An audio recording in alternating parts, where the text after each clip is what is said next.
Superscope presents Aladdin. Once upon a time, there was a tailor called Mustafa, who had a very lazy son named Aladdin.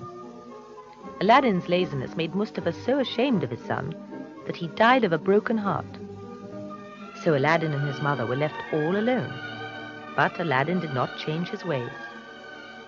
One day, when he was playing in the marketplace, a man came to see him.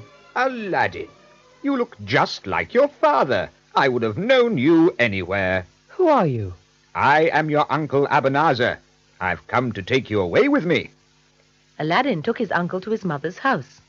She agreed with the plan, and they prepared for the journey to a far-off land. His uncle was not very good to him. He treated Aladdin like a slave.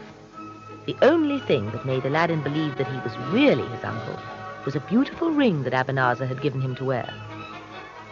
One day, when they were far into the desert, the uncle told Aladdin to build a fire. After the fire was started, the uncle, who was a magician, sprinkled some powder on the fire and spoke many magic words. Suddenly before them, there was a big stone with a handle on it lying in the sand. Lift it up, Aladdin. But I can't. It is too heavy. Yes, you can. Try it. It will be easy. Aladdin tried. And the stone came out of its place easily. Underneath it, there was a very narrow entrance leading into a big cave.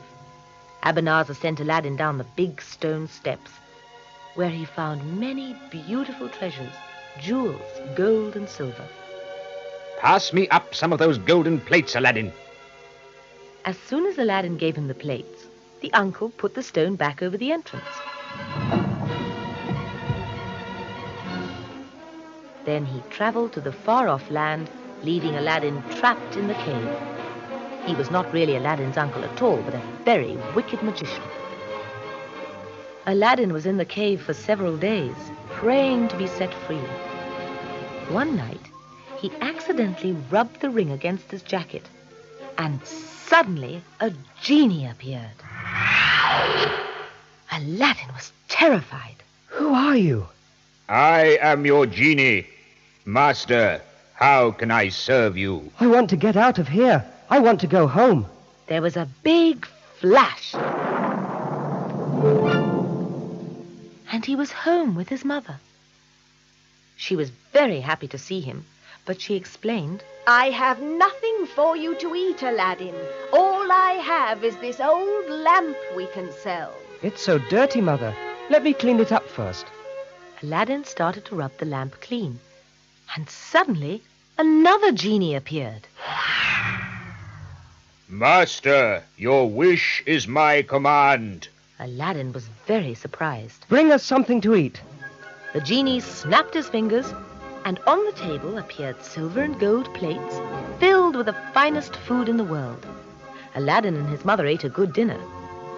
Then Aladdin wished for clothes and jewels for his mother and himself, and all his wishes came true.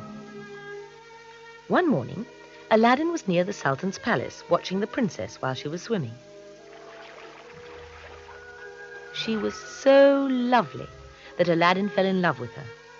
He went home and spoke to his mother. Please take these jewels to the Sultan and ask him if I can marry the princess. His mother went to see the Sultan and offered him the jewels. She asked him if Aladdin could marry the princess. The Sultan, seeing all the jewels, said, Aladdin shall marry the princess in 3 months.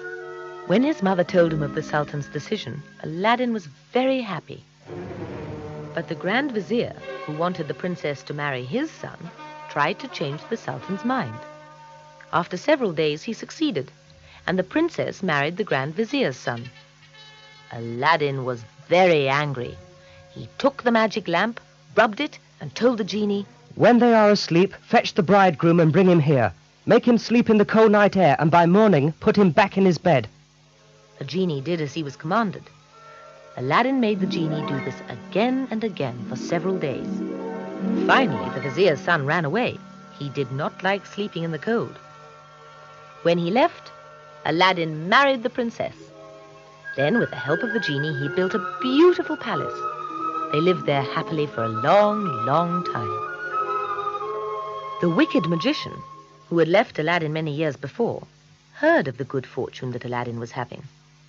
When Aladdin went hunting one day, the magician went to see the princess and told her that he was a peddler and would exchange old lamps for new ones. The princess, who did not know that Aladdin's lamp was magic, gave it to the magician in exchange for a new one. When Aladdin returned, the palace and the princess were gone. When Aladdin could not explain this, the Sultan had him arrested. He was brought to trial and condemned to die. In his cell, he rubbed the ring and asked the genie, Save my life. I cannot save your life, master. Only the genie of the lamp, who is not here, can do that. The wicked magician is the one who has stolen the lamp and your princess.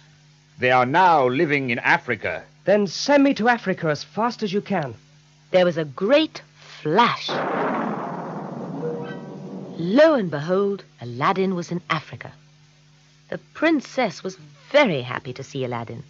She told him that the magician had tried to marry her, telling her that Aladdin had been killed by her father. Aladdin said, Invite him to dinner tonight and put some poison in the wine. She did as he told her. But when the magician drank the wine, he fell to the floor. Quickly, Aladdin took the lamp from him, rubbed it and said, Transport us to Arabia and have our palace placed across from the Sultan's palace. Before they had a chance to go any further, the palace was set down in the square opposite the Sultan's palace. The Sultan had grieved for many months about the loss of his beloved daughter. He was certain she was dead. When he awoke and looked out of his window, there in the morning mist rose the palace of Prince Aladdin. Oh, bring me my clothes! Bring me my horse! I must go to the palace and see what has happened to my daughter.